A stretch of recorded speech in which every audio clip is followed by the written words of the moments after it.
Bismillahirrahmanirrahim. Assalamualaikum warahmatullahi wabarakatuh. Selamat pagi anak-anak. Hari ini berjumpa lagi dengan Pak Andika dalam mata pembelajaran Pendidikan Pancasila dan Kewarganegaraan. Sebelum itu saya berdoa dan berharap semoga kalian semuanya dalam keadaan sehat walafiat. Langsung saja anak-anak. Hari ini silahkan kalian buka LKS kalian halaman 12.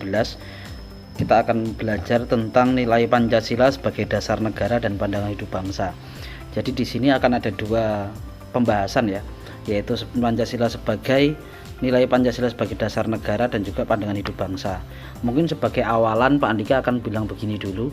Sebagai dasar negara artinya Pancasila itu mendasari segala pola kehidupan yang ada di negara Indonesia, baik itu kita sebagai masyarakat maupun pemerintah sebagai bentuk dari pengejawantahan dari negara. Dasar itu artinya pondasi yang ada di bawah, yang mendasari patokan hidup begitu. Sedangkan kalau pandangan hidup bangsa itu adalah pandangan kita ke depan. Ke depan kita mau jadi seperti apa sih? Oh, jadi seperti manusia yang berpancasila, misalkan seperti itu. Itu mungkin awalannya, dan kemudian di sini ada beberapa poin yang ada dalam buku kalian, yaitu tentang nilai-nilai moral yang terkandung dalam Pancasila dan juga nilai Pancasila sebagai dasar negara. Kita mulai dari yang pertama, yaitu nilai-nilai moral yang terkandung dalam sila Pancasila. Nilai di sini dijelaskan. Kita langsung mulai yang pertama. Nilai adalah suatu kegunaan, taraf atau harga. Jadi nilai itu adalah sesuatu yang bermakna ataupun berharga. Sesuatu yang bernilai maka memiliki kebaikan, berguna dan juga bermanfaat pastinya. Kemudian nilai lain dari Pancasila adalah nilai moral. Moral yang berarti ajaran kebaikan ataupun untuk berbuat baik. Moral kemudian dihubungkan dengan yang namanya etika anak-anak. Etika itu adalah sopan santun lah, gampangannya begitu. Pancasila sebagai dasar negara dan pandangan hidup bangsa memiliki ataupun mengandung nilai-nilai sebagai berikut. Di buku kalian itu ada ketuhanan, kemanusiaan, persatuan, kerakyatan dan juga keadilan. Selain itu ada nilai material, spiritual, pragmatis dan juga yang paling utama adalah ideal.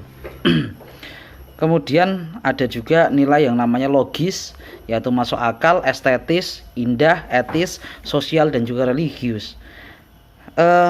Yang paling penting dalam Pancasila sebagai nilai-nilai moral adalah yang ada di bawah ini, Dek.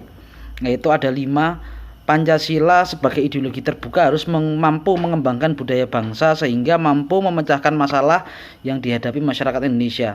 Sebagai ideologi bangsa, Pancasila memiliki nilai-nilai berikut. Nah, ini ada 5 ini yang justru malah penting, yaitu nilai dasar, nilai instrumental, praktis, normatif dan juga realistis. Nilai dasar artinya kalau dalam buku kalian dijelaskan sila-sila itu bersifat universal dan mengandung cita-cita, tujuan serta nilai-nilai yang baik dan benar. Misalkan ketuhanan yang Maha Esa, artinya setiap manusia itu wajib memiliki Tuhan. Manusia di Indonesia itu adalah nilai yang baik dan umum. Setiap manusia itu baiknya yang memiliki Tuhan, bukan memiliki hantu. Kemudian nilai instrumental. Instrumental itu cara. Instrumen itu adalah cara, menjadikan suatu sebagai alat untuk mengarahkan kita kepada sesuatu yang baik ataupun strategi. Itu namanya instrumental. Kemudian praktis itu adalah ketika kita mempraktekannya dalam kehidupan sehari-hari.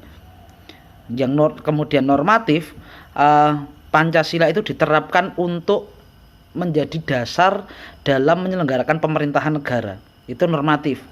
Dan juga nilai realistis, yaitu merupakan tuntunan dalam perilaku yang berkembang dalam kehidupan sehari-hari.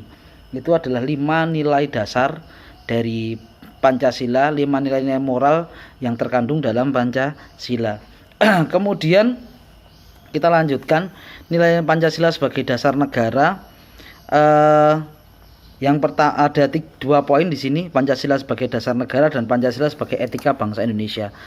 Yang pertama, Pancasila sebagai dasar negara tentu saja untuk pedoman dalam mengambil keputusan dalam pemerintahan tentunya. Jadi ketika pemerintah Pak Bupati, Pak Gubernur, Pak Presiden, semuanya yang terlibat dalam pemerintahan itu ingin membuat kebijakan, kita harus menyesuaikan dengan nilai-nilai Pancasila.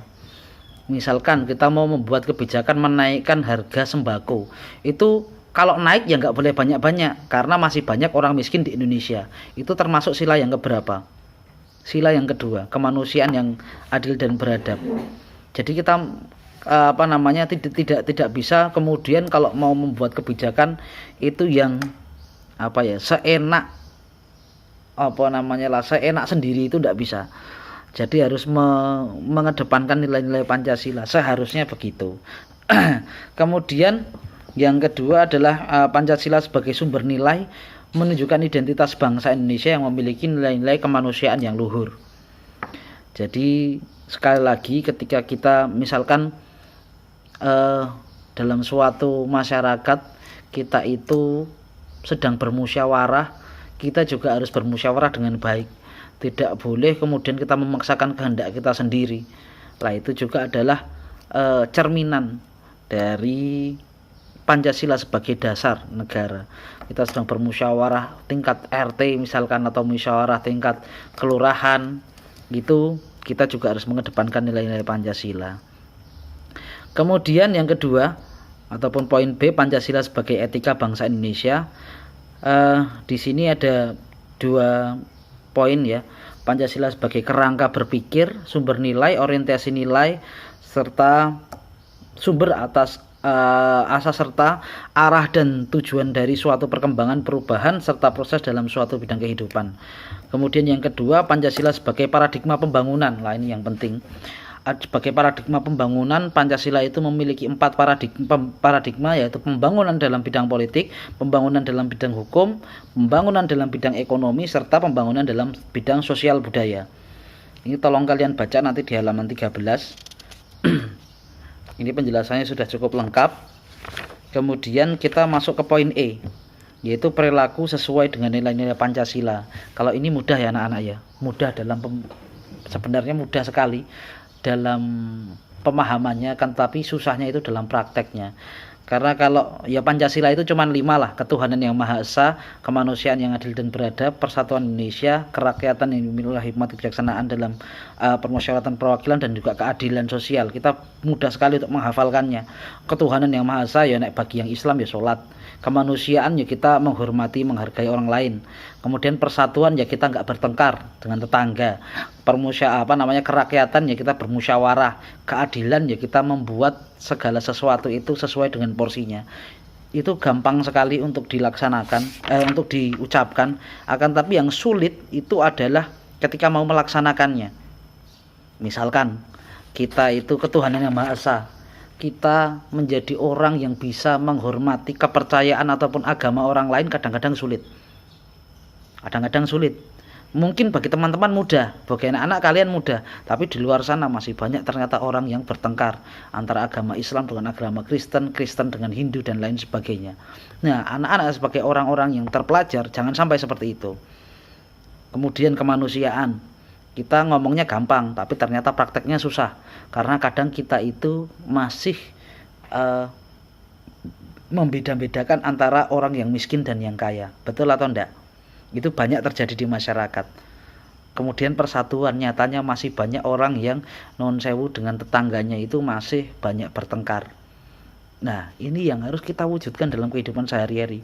Jadi Pancasila itu bukan hanya yang dihafalkan, tapi juga dipraktikkan dalam lingkungan keluarga, dalam lingkungan sekolah, dan juga dalam lingkungan masyarakat. Dalam lingkungan keluarga, kamu menghormati bapakmu, menghormati ibumu, kamu mematuhi aturan yang ada di keluarga, gemar menabung, kamu bantu orang tua, itu bagus, sikap positif. Bisa nggak seperti itu? Susah di prakteknya.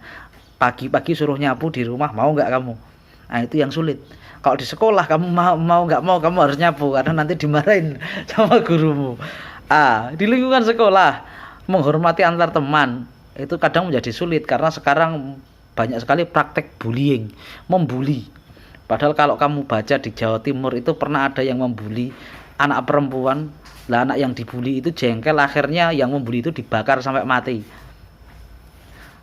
Di lingkungan Dan yang terakhir, di lingkungan masyarakat itu juga tidak kalah penting, kamu harus mempraktekkan nilai-nilai Pancasila, ikut gotong royong, bermusyawarah, dan kemudian juga menghormati antar tetangga. Itu sangat penting sekali, tidak kalah penting dengan yang praktek di keluarga, di sekolah, itu di lingkungan masyarakat juga sangat penting. Sekali lagi Pak Andika mengatakan bahwa Pancasila itu tidak hanya sekedar dihafal. Kalau dihafal semuanya mungkin hafal, atau malah ada yang nggak hafal kalau sekarang.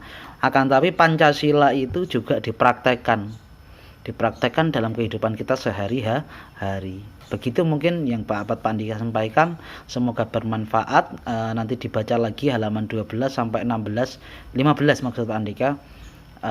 Dan kemudian silahkan kalian buat resume pembelajaran hari ini. Begitu ya anak-anak ya. Terima kasih. Assalamualaikum warahmatullahi wabarakatuh.